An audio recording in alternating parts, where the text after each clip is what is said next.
अस्सलाम वालेकुम टू आल संगात। क्या हाल जनाब? ठीक ठाक हो? उम्मीद करें ना मेरे सारे भैन भरा ठीक ठाक हो सन। अल्लाह पाक सारे भरावां दे माल जान इज़्ज़त आबरू हर शे दी हिफाजत फरमाए। चेक करो जी, मिट्टी अलहमदुलिल्लाह उत्ते कंप्लीट हो गई है।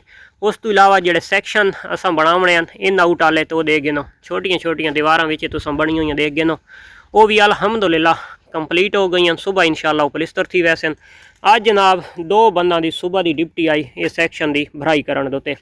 ये जरा असां इत्थे सोलोंग लाया ही हुण देखो ना, तो इस साइड दे स्लोप है, यानी कि बैक साइड उन्होंने जानवर की हल्की जी झिक्की हो सी। जो फ्रंट वाला पास हो सी वो थोड़ा जिहा जानवर का उच्चा हो सी, और फ्रंट वाले पासों यानी कि फ्रंट वाले पैरों तले उन्होंने फराश हो सी, पिछले पैरों तले कच्ची जा हो सी, यानी कि छोटा पेशाब मेंगण वगैरह जोड़ा मरेसन दस्ती जजब फ्रंट वाले पैर वाले पासे जगह यानी कि गिली थीवण वाली नहीं होंगी। इस वजह तो उत्थे सोलंग लगे हुए। छोटे बच्चों की माशाअल्लाह इदू भराई हो गई है। ये चेक कर गए नो। हुण खाली जनाब जाल लावने वो टोटे प्लिस्तर करने ते छत उत्ते कंक्रीट पावनी ते इंशाअल्लाह सादा फार्म रेडी है। कल इंशाअल्लाह उम्मीद काफ़ी है कि सादी जड़ी भराई वाला सिलसिला है तो वो कंप्लीट थी। वैसी दो सैक्शन अज यानी कि त्राए, एक छोटे किड्स वाला ते एक वड्डियां वाला सूई हुई भेदां दा।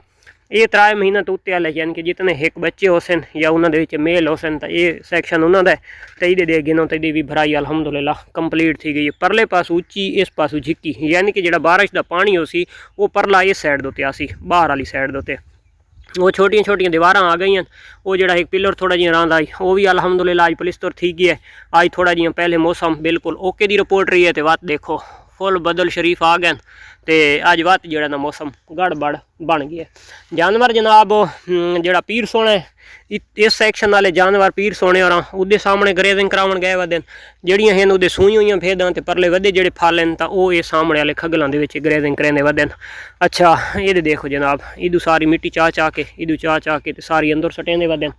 तो कल इंशाअल्लाह दू बन्ना अज की दिहाड़ी एक लाई है तो कल वाली दिहाड़ी लवाने तो इंशाअल्लाह तकरीबन ये कंप्लीट थी वैसी जितनी एक यानी कि सारी भराई थी बना ली है। तो अच्छा ये जो पासू खुरली देखो ना, ये खुरली इस पासू तो छोटी महसूस थी सी तो यानी कि दूजा नालू जोड़ा इस खुरली का बैड है तो ये बैड उस नालू ये उच्चा बना है, यानी कि खुरली की जी हाइट है उन्होंने खुरलियां तो इस खुरली की हाइट थोड़ी है। इस वजह तो थोड़ी सिर्फ वन साइड की थोड़ी है, परली साइड तो 19 यानी कि तकरीबन 22 इंच परली साइड तो ये है 17 इंच। ठीक हो गया। जोड़े छोटे बच्चों की खुरली है उसकी हाइट 12 तो 13 इंच है, यानी कि 12-13 इंच के छोटा बच्चा 0 साइज तो जिन्हें स्टार्टिंग करें 15-20 दिहाड़ों का बच्चा खावन की तो उस खुरली तो आसानी थी। वैसी जड़ियाँ फुल साइज दियाँ छतरे हो सन या फुल साइज दियाँ जड़ियाँ भेदां हो सन जवान तो उन्होंने जी हाइट है खुरली की उन्होंने 22 इंच है।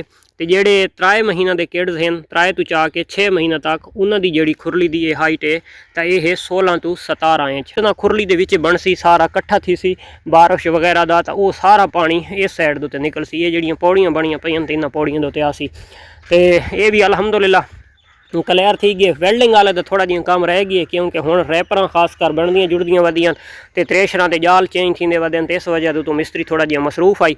जिन्हें मिस्त्री नूं फुरसत मिलती पई है तो इंशाअल्लाह मिस्त्री आसी तो मिस्त्री का काम यानी कि थोड़ा जिहा ही रह गया। वेल्डिंग का एल्बो लावणियां उत्थे उस पिलरां दे नाल जॉइंट करदे सी, उस तो बाद जनाब इत्थे तले एल्बो ला के इत्थे तले उस जोड़ ला देवने तो पैंप की एक लेंथ बजती पई है। जेडे अंदर वाले सादे लगे खलोते पैंप तो उन्होंने पैंपों के तले लग वैसी एक पीस इत्थे सेंटर दे विच मजीद यानी कि मजबूती वास्ते वो साढ़े कोल फालतू बचती पई है तो मैं कित्थे ला छोड़ा इसकी भी मजबूती थी। वैसे इन्हें कोई हरकत करनी तो कोई नहीं लेकिन मजबूती थी वैसी। इस सैक्शन के भी मिट्टी मार गए इदू भी बराबर कर गए। इन्होंने थोड़ी थोड़ी मिट्टी आसी परले सैक्शन की थोड़ी जी ज़्यादा मिट्टी आसी इतू जड़ा तो इदू ये नाल इं मिट्टी तोड़ती लगी वैसी तो ये जगह जी है तो ज़्यादातर बहुत झिक्की पई है। ये जी जा है इस जहाज़ उत्ते मिट्टी आसी देखो ना बैड तो काफ़ी सारा जमीन तो उत्तन महसूस थी ना पियो सी तो तकरीबन ये हुण चेक करो ना इत्थे तो उच्ची जा बहु महसूस थी पई सी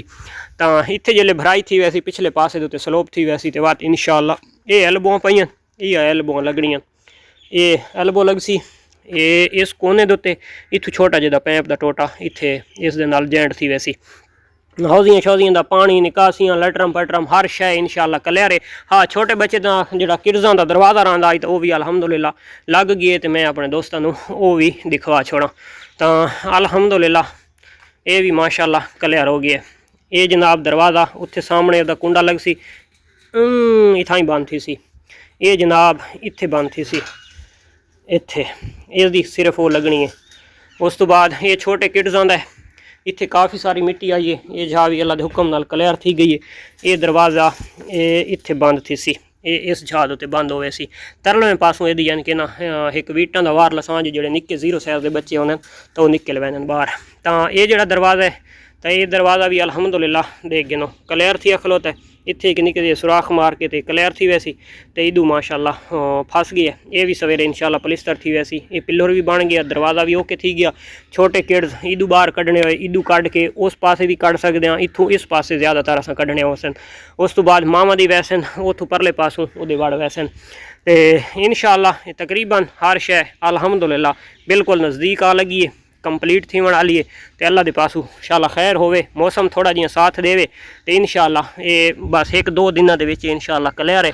छत वाली कंक्रीट जिहड़ी है तो वो अजे तक साडी बकाए दे विच पई है, तो वो इंशाल्लाह बहुत जल्द वो भी करवाने आ। जो जेड़े जेड़े मौसम साफ हो सी तो कंक्रीट उस दिहाड़े करवानी है। ये जेड़ा शाहपुर पिया है 20 जमा 20 ज़रबे समझो 70 फुट। 70 फुट इस शाहपुर लंबा है तो चौड़ाई इसकी है 20 फुट। ये जनाब मिट्टी दे शाहपुर पावना है।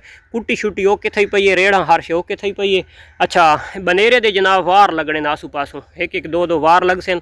उस दे अंदर जनाब शाहपुर पे वैसी शाहपुर पा के ते वत उत्ते कंक्रीट थी वैसी तो इंशाल्लाह कंक्रीट करा के ते क्लियर थी वैसी। जड़ियाँ इस फार्म वालियाँ पीर साहब होर भेदा गिन गए तो भेदा भी चरवा के ते वल्ले आने टाइमों टाइम प्यास लग गई उसी भेदा नूं बा उन्हों का हुण पानी शानी भरे सन तो उन्होंने पानी पिलवाए सन।